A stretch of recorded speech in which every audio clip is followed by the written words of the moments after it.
Magandang araw. Ako nga po pala si Tito Ike. Marami na akong narinig na kwento. Pero ang ibabahagi ko sa inyo ngayon, kakaiba. Isang karanasang hindi basta-basta malilimutan. Ito nga pala ang kwento ni Lorna. Simulan na natin. Magandang araw po, Tito Iki. Ako nga po pala si Lorna. Hindi ko tunay na pangalan. Taga NBP Tower po ako. At ang kwento ko pong ito ay hinding-hindi ko makakalimutan. Taong 2003, 11 taong gulang lang ako noon. Bata pa, walang muwang, at mahilig maglaro sa tabi ng tubig. Pero sa lugar naming iyon, may isang lawa na kinatatakutan, ang Jamboree Lake. Maraming bata na ang nawala roon, lalo tuwing tag-init, at lahat, iisa ang sinasabi ng matatanda, kinuha raw ng sirena. Tanghali, lagi kong nakikita ang Jamboree Lake kapag dumadaan kami papuntang palengke. Napakalawak, parang walang hanggan, at kakaiba ang kulay ng tubig, hindi asul, kundi parang berde na malalim. Sabi ng lola ko, wag kang lalapit sa lawa na, yan Lorna, may halimaw dyan. Sirena. Pero syempre, bata pa ako, hindi ko masyadong pinapansin. Ang alam ko lang, maganda at misteryoso ang tubig. Hanggang isang araw may bata kaming kapitbahay. Si Junjun, 9 na taong gulang. Magkaedad lang halos kami at madalas maglaro. Pero isang hapon, nagpaalam siya na maliligo raw sila sa lawa kasama ang mga pinsan niya.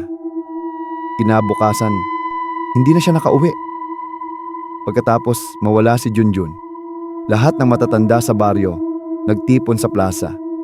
May mga nagkukwentuhan na raw, noong araw, may mga mangingisda na nakakita ng mahaba at basang buhok na lumulutang sa gitna ng lawa. Pero walang katawan. May nagsabi rin, naririnig daw nila tuwing hating gabi ang isang tinig ng babae. Kumakanta ng malungkot, parang nang aakit. Sabi ni Mang Isko, hindi yan basta-basta. Ang Jamboree Lake may bantay na sirena. Tuwing tag-init, humuhuli siya ng bata para gawing alay o para gawing kasama niya sa ilalim. Doon ako unang nakaramdam ng kakaibang takot. Pero kasabay nun, may halong kuryosidad. Isang Sabado, habang wala sina Mama at Papa, nagyaya ang mga kalaro kong sina Rhea at Boyet na pumunta sa tabing dagat para maglaro ng habulan. Ayokong sumama, pero inasar nila ako. Sabi nila, takot ka pala sa tubig wala namang halimaw dyan. Sumama na lang ako. Pagdating namin tanghaling tapat, tahimik ang lawa. Pero may narinig akong maliit na tawa. Napatingin ako sa tubig at doon ko siya nakita.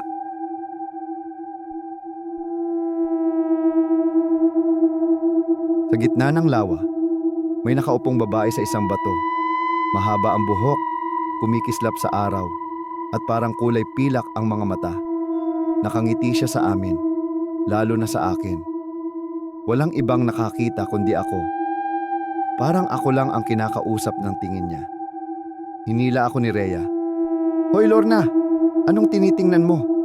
Paglingon ko sa kanila at balik sa lawa, wala na ang babae. Pero may naiwan, banayad na alon, papalapit sa pampang. Kinabukasan, bumalik ako mag-isa. Hindi ko alam kung bakit pero parang may boses na bumubulong sa isip ko na bumalik. Pagdating ko, umupo ako sa gilid ng tubig. Malamig. Maya-maya may lumitaw na kamay mula sa ilalim. Maputla, malamig at may mahahabang kuko. Hinawakan ng paa ko at hinila pababa. Sumigaw ako ng malakas. Pero bago ako tuluyang lumubog, biglang may humila sa akin pataas. Si Mang Isko. Galit na galit siya. Sinabi ko na sa'yo, huwag kang lalapit dito. Simula noon, pinagbabawalan na talaga akong lumapit sa lawa. Pero gabi-gabi, sa bintana ng kwarto ko sa NBP Tower, nakikita ko ang kislap ng buwan sa lawa. At minsan, nakikita ko rin siya. Nakatayo sa gitna ng tubig, nakatingin sa akin, nakangiti, parang naghihintay. Noong gabing yon, pagkatapos ko makita ulit ang babae sa gitna ng lawa, naginip ako. Nasa ilalim ako ng tubig, pero nakakagalaw ako na parang normal lang. Ang paligid ko, kulay bughaw at berde, at may mga kakaibang ilaw na kumikislap sa malayo. Tapos, narinig ko ang tinig niya. "Halika, Lorna! Dito ka na!" Paglingon ko, siya na naman. Pero ngayon, malinaw ko nang nakita ang kalahating katawan niya. Mula bewang pababa. Hindi paa, kundi buntot ng isda na kumikislap sa dilim. Bago ko siya marating, bigla akong hinila pababa sa mas madilim at doon ako nagising. Hingal na hingal. Isang linggo akong hindi lumapit sa Jamboree Lake. Pero parang may humihila sa puso ko pabalik. Hanggang isang hapon, sa kabila ng pagbabawal ni Mama, pumuslit ako palabas. Tahimik ang paligid pero kakaiba ang hangin.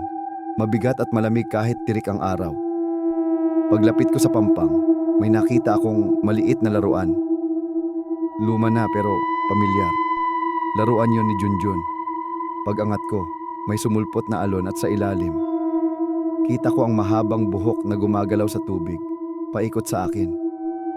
Hindi ko alam kung gising ako o nananaginip, pero narinig ko siyang magsalita. "Lorna, matagal kitang hinintay." Sinabi niyang siya raw si Amara, tagapagbantay ng lawa.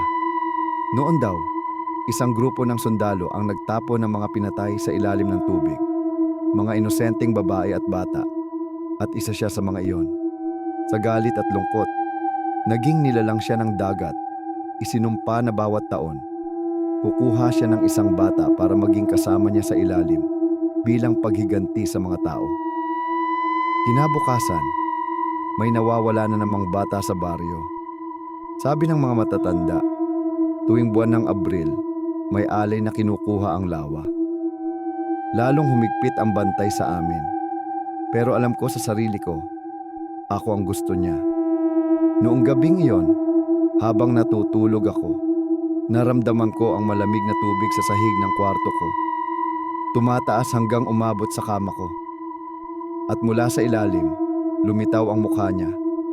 Nakangiti. At inabot ang kamay ko.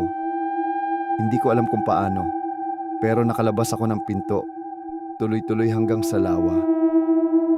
Parang wala na akong kontrol sa sarili ko. Paglapit ko sa tubig, bigla akong hinila pababa. Hindi ko na narinig ang sariling sigaw ko sa ilalim. Tanging boses lang ni Amara. Sa ilalim ng lawa, nakita ko ang iba pang mga bata. Nakangiti pero walang kulay ang balat at ang mga mata nila parang salamin. "Sumama ka na sa amin, Lorna. Wala nang sakit dito. Wala nang takot." Naramdaman kong unti-unti akong nauubusan ng hangin. Pero may humawak sa kamay ko mula sa likod. Si Mang Isko na naman. Sabay niyang hinugot ako pa itaas. Pagmulat ng mata ko, nasa bahay na ako. Tinutulungan ni Mama. Pero mula noon, hindi na ako lumapit sa lawa. Hindi dahil wala na akong takot, kundi dahil alam kong babalik siya. Hanggang ngayon, tuwing Abril, naririnig ko pa rin ang tinig ni Amara mula sa Jamboree Lake. Kumakanta ng malungkot na awit, naghihintay ng susunod na alay.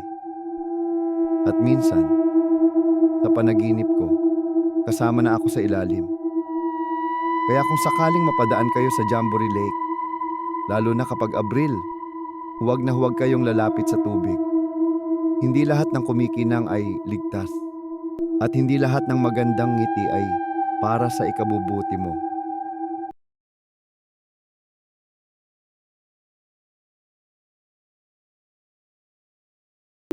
Ako nga pala si Tito Iki. Hanggang sa muli, magandang gabi.